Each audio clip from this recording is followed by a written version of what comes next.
I'm blissing out. I've had such an incredible time, and I've just had a shower, so I'm feeling incredible. The thing about this race is the wild camping is a little bit more than special. By the lake, it's the skinny dipping to wash. It's the bird song keeping you awake at night. It's covering ridiculous kilometres every day and coming back for more the next day. I'm not an ultra endurance athlete. I'm a hobbyist, and I bloody love it. I love my hobby. If you've not booked for the Midnight Sun Gravel, I know this sounds like a sales pitch, but oh my god, it's good. And it begins 1,000 kilometres. I haven't got much to say yet. I'm too excited. I set off with Harry. For those of you who don't know, he's the one who talked me through my titanium bike design. He hasn't got any bags, so it's a mistake to try and keep up with him all day. He's lucky enough to live on the route, so he always does the first day bagless and then sleeps in a comfy bed. My Garmin's playing up already, so I'm just following Harry. My least favourite part of an ultra is bike computers. I follow you, deep sea baby. I follow you. Let's just take a moment to recognise how pretty this is. I remember pushing up this one last time. Difference is last time I didn't have enough gears. This time I had too many and span out. It's important to pace yourself, so when Harry suggested an ice cream, we stopped to catch our breath. My Garmin had been beeping at me for a while, so I investigated why it was throwing a tantrum. It was at this point my whole world came crumbling down. Bollocks! So I've just found out I'm on the wrong route. I've been following Harry, and Harry's not doing the same route as me, which is an absolute pain in the arse. I've done about 30k so far, which was lovely, but a lot of that was in the wrong bloody direction. So I'm going back. That's really, really tough. I'm determined to do this route properly. A few moments later. Hello! Oh God, you need something? I might well do. I just asked a stranger for help, and his pump has snapped this off. So, really? yeah. I put a plastic inner tube in that one, but it turns out I didn't think far enough ahead, and my plastic inner tube valves come to here. Oh. So I'm somewhere in between and a hard place. I have extra tubes. Oh my god. I think we have 4 overall. Well then you can have mine, because we have 3 more. Yeah, so okay, yeah. Totally fine. Yeah, but mine's useless to me because I can't use it. So please take it. I've never seen this. There we go. Beautiful. You absolute legend. Thank you very much. May I buy you an ice cream? Of course. Now, if I can sort my head out around that, we are golden. My good God. I've got no spare inner tubes, and my pump doesn't fit, so I may get stuck. We'll see. The quickest route back was a hop and a skip down the motorway, through a bit of suburbia, and we were back on the route.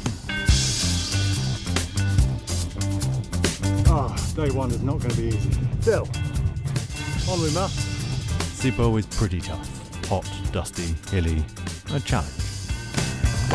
Now with fresh legs and a clear head, this would be incredible, but when you're already exhausted, I'm walking this. Oh, I miss you, Dave. But it could not bring Are we absolutely sure this is part of the route now, dear? Excuse me, Mr. Butterfly. I have some more torture to go through.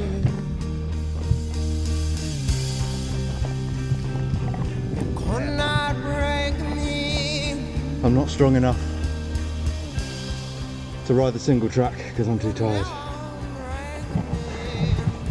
But I have gone quite a long way today.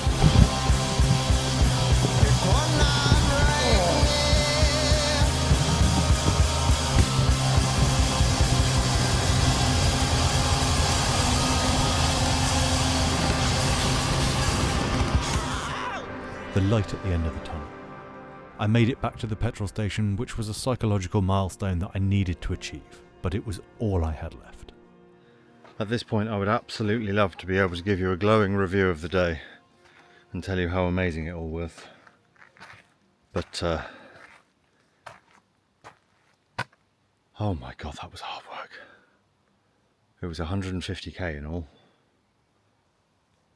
And I'd absolutely love to go for a swim, but I think I'm too tired. I think I'd probably drown. I am at the 100k mark on the route because of my 50k detour, which isn't easy to stomach. What a place to sleep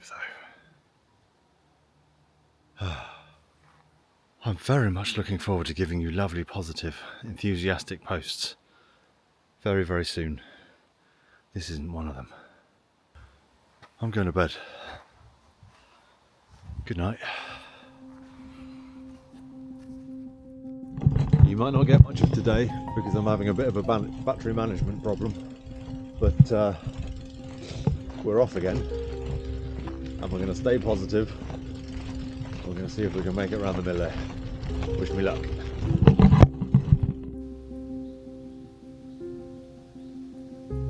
That's it. Decision made. I'm switching to the Explorer. This is a holiday. This is supposed to be fun. I'm not having fun. And I want to, because I love this hobby. But I've totally exhausted myself and f***ed up my technique and everything else. I went too hard yesterday. And I'm having to crawl up the hills.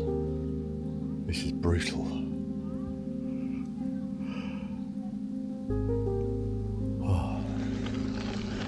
Well, I really hope that was the low point of the trip. I am not ashamed to say, I had a bit of a cry on the phone to my wife. Oh my god.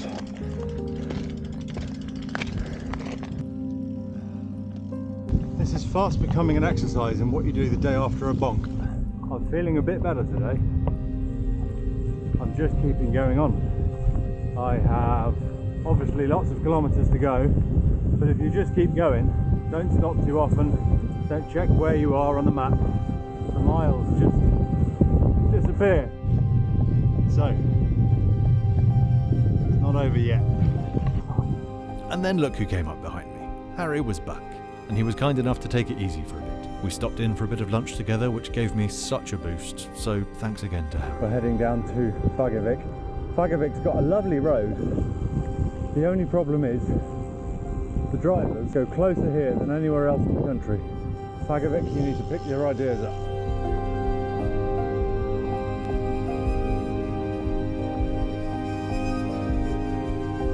I might have done it again, or should say, might have overdone it again. That is a mental achievement day if ever I had one. I'm sure I've explained it in voiceover, but to end up here.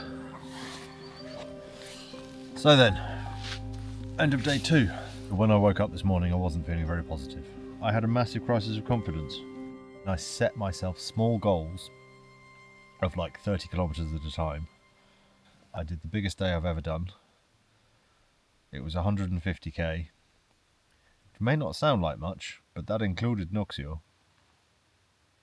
So to turn my head from genuine tears of just absolute run out of everything, I'm proud of myself. And tomorrow we can pick up Dave and the whole thing becomes totally different. So stay tuned.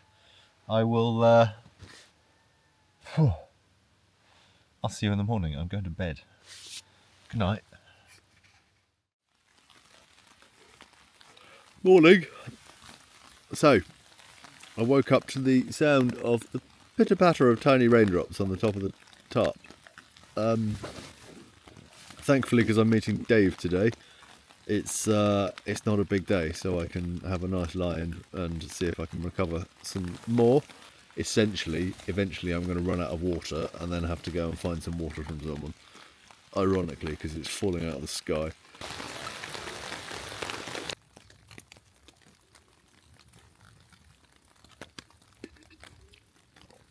The sweetest view is after a climb. The sweetest water is water you collected from the sky. So I popped down to a cafe and waited for Dave to arrive. Hello, dear. Hello. Hello, mate. How are you doing? I'm really good. Good. That sounds here. a lot better than the messages. I am. I made it. It's Yeah. These guys have been amazing. I have charged for my phone. This is where everything changes. I never thought I'd miss you half as much as I do. Dave brought with him some much needed joy.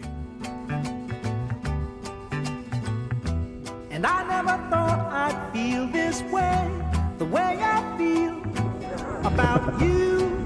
We stopped at the pub and had a pint. The pace slowed because his knee was buggered from the start, but it totally reset my priorities. Wake up any night, any day. I know that it's you I need to take the blues away. So 120k and we're at the archipelago. Well, that sounds very doable.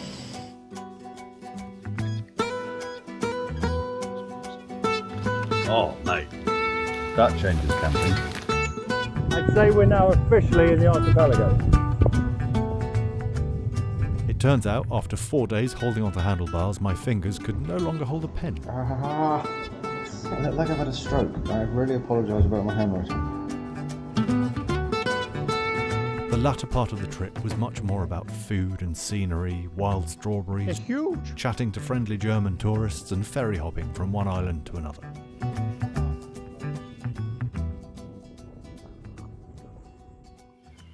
We could have pushed through and gone to the finish line tonight, but where's the fun in that?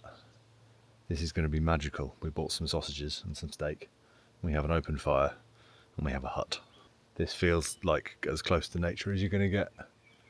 In Finland, they've got all these incredible huts and you could just stay in them. And as long as you replenish the wood that's in there, you can stay for free, and they're well maintained, and there's pots and pans and fire pits and all sorts of incredible things. It's called a lavu. A lavu. My god, this is cool. This is so cool. This is part of the Midnight Sun Gravel. You don't have to race.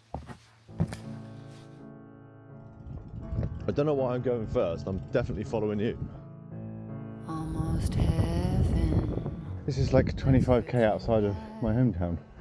I think I might start coming out here on bike rides more often. I'm getting bored of my own bike rides. As we closed in on the finish line, it became familiar to me. I was coming home. It's hard not to feel reflective after a massive distance. Where is one supposed to leave one's bicycle? As a last treat, Davide gives you the best single track of the tour. Finland really is gravel paradise. Bringing it home. We've made it. I set off to do the 1000k, but it feels obtuse to say that I only managed 800. Which is a long way. Country roads, take me home to the place that I belong. Last uphill. Let's bring it in together. We have a welcome party.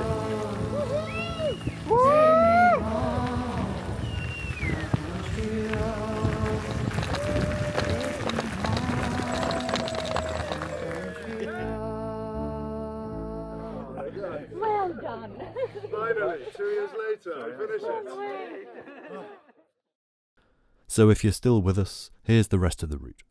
I'm sure that one day I'll do the 1000k, but there's no shame in this little adventure. I'm coming back every year. There's a link below if you fancy giving it a go.